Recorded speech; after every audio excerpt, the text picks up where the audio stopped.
Hi, I'm Emma, and welcome to the Dish POS dashboard. In this tutorial, we show you how to add a user group and assign a user to this user group. First, go to General. Then, go to User Groups. You are now in the overview of your user groups. Click on +Add User Group to create a new user group.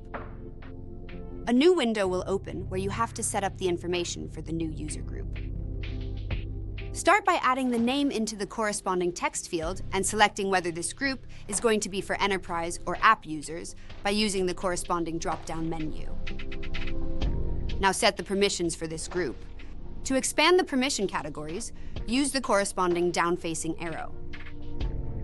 You then can determine what permission this group will have for certain functions. Do so by selecting the respective checkboxes. Once you are finished, click on Save to apply the changes. In order to assign a user to a user group, go to Users. Then click on the Edit icon of the respective user you want to assign to a user group.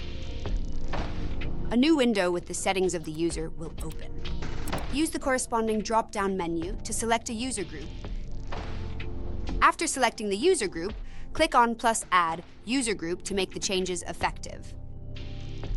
When you are finished with the setup, click on Save to apply the changes. You now have to transmit the changes to the POS. To do so, click on General and then go to the subcategory General. You are now in the overview of your stores. Click on Send to send the changes to your POS. That's it. You completed the tutorial and now know how to add a user group and assign a user to this user group.